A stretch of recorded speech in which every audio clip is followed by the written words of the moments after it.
এখানে দেখো ঠাকুরঘর সেদিনকে পরিষ্কার করেছিলাম, তখন মোটামুটি এই গোছানো হয়েছে। তবে আমার একটা ভুল হয়েছে যে গণেশ এই দিকে থাকে, লক্ষ্মী এই দিকে থাকে। মেয়েকে স্কুল থেকে নিয়ে চলে এসেছি, ওর আবার 5টা বই দিয়েছে। আমার কাছে ক্যাশ ছিল না, আমি নিতে পারিনি, অনলাইন পে হলে আলাদা কথা ছিল। তো মেয়েটার বইটা কালকে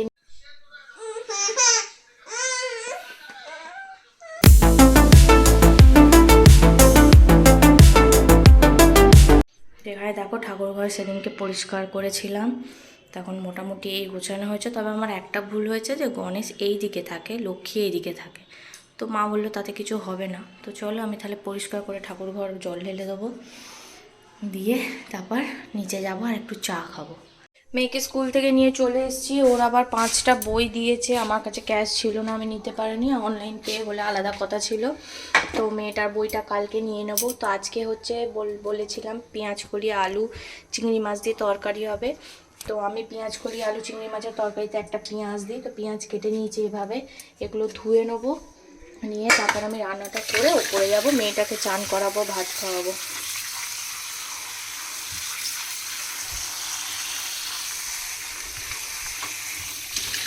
বাবা সর্ষের তেলটা কি ঝাঁঝ।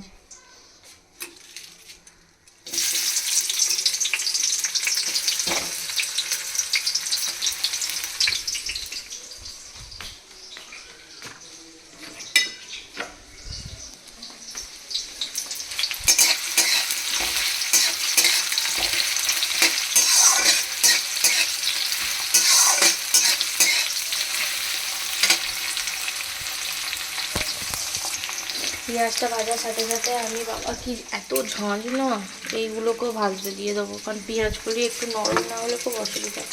আর আমার চোখ জ্বলে যাচ্ছে এত ঝাঁঝ সর্ষের তেলটা।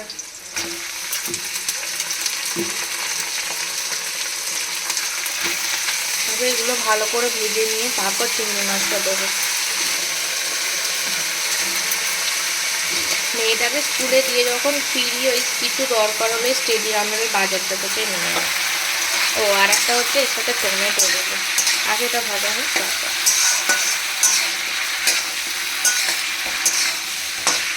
ভালো করে এটা ভাজা হোক, তো এর মধ্যে আমি টমেটোগুলো দিয়ে দেবো কেটে। এখানে দেখো আমি চিংড়ি মাছগুলো দিয়ে আবার ভেজে নিচ্ছি। আই নো এটা সিম্পল রান্না, বাট তবুও ভালো লাগে। তো এবার দিয়ে দেবো হলুদ,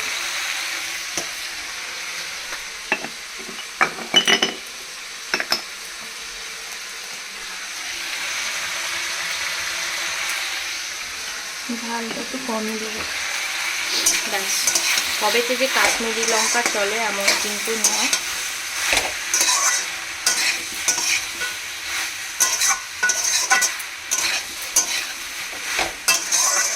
এবার এটা ভালো করে নিয়ে নুন দিয়ে দেবো, দিয়ে আমি জল ঢেলে দেবো, ব্যাস মাখা মাখা করে নামিয়ে নেবো। তো কালকে তোমাদের দেখানো হয়নি, তো বর আমাকে এই সিল্কের শাড়িটা দিয়েছে। এটা কোথা থেকে কিনেছে আমি জানি না, বাট খুব সুন্দর। এটা হচ্ছে আঁচল, আর এটা হচ্ছে ব্লু কালারের, একদম সরস্বতী পুজোর দিনে পরবো এটা।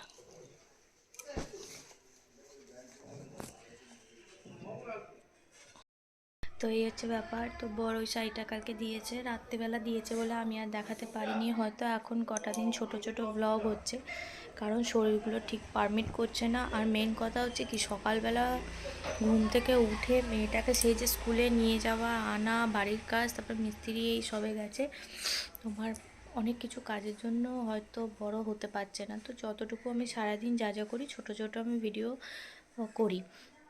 আর মেন কথা, মেয়েটার আজকে স্কুল থেকে 5টা বই দিয়েছে, তো ওটা 1500 টাকা মতো দাম। তো ওইটা কালকে নিয়ে নেবো বইটা। আর মেয়েটার কালকে স্কুল আছে, শনিবার ওদের মিটিং আছে, আর শনিবার যাব হচ্ছে রীতা মাসির বাড়ি। ওর মিটিংটা হয়ে গেলে আমি বাড়িতে আসবো, খেয়ে দিয়ে বাপির রান্না বান্না করে, বিকালের রান্নাটা বাপির আর বরের করে দিয়ে আমি মা মেয়েটা চলে যাব হচ্ছে রীতা মাসির বাড়ি। সেই দিন ওখানে থাকবো, রবিবার দিন বিকালবেলা চলে আসবো।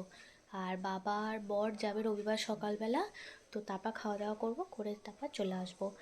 আর আর একটা সারপ্রাইজ কথা হচ্ছে, সোমবার দিন আমরা যাব সকালবেলা হচ্ছে অ্যানিভার্সারি স্পেশালের জন্য মন্দারমণি। বর নিয়ে যাচ্ছে মন্দারমণিতে, আমি যাব, পিউদি যাবে, মেয়েটা যাবে, সৌমদা যাবে, টোটোদা যাবে, সবাই যাবে। তো খুব মজা হবে এরকম। আর পিউদিও যাবে, তো সবাই মিলে যাব, খুব মজা করবে। একদিনের জন্য যাব, সোমবার যাব, মঙ্গলবার চলে আসব। আর আমার ভিডিও কেমন লাগছে প্লিজ সবাই কমেন্ট করে জানিও, যদি কোনো কোয়েশ্চেন থাকে সেটাও আমাকে বলতে পারো। তো এই হচ্ছে ব্যাপার। আর এখন মেয়েটা ঘুমাচ্ছে, রান্নাবান্না হয়ে গেছে, তো মেয়েটা উঠলে তারপর খাওয়াবো। কি আছে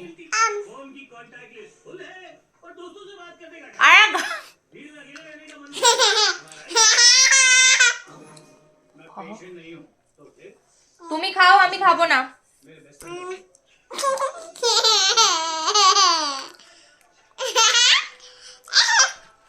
মেয়ের হাতে খাওয়ার মজাই আলাদা।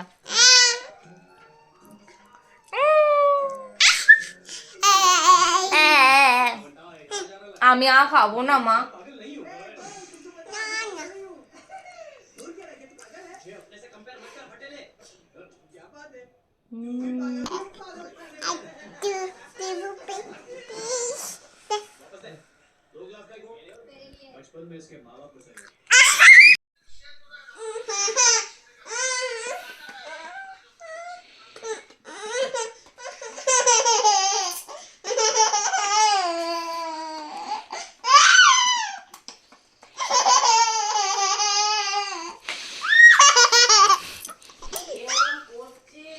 মেয়েটা পাগলি হয়ে গেছে আমাদের বাড়িতে।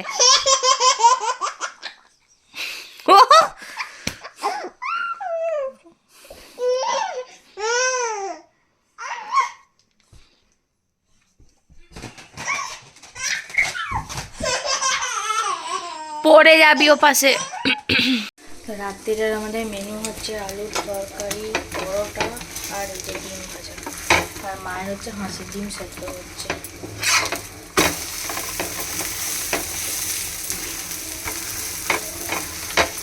আমি মুড়ি খাবো, আমি পরোটা টরোটা অত ভালোবাসি না খেতে।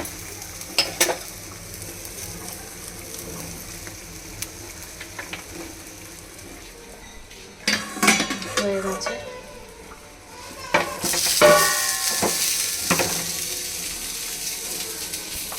এবার ভাবছি একটুখানি মাকে জিজ্ঞেস করি, যদি চা খায় তাহলে খাইয়ে দেবো।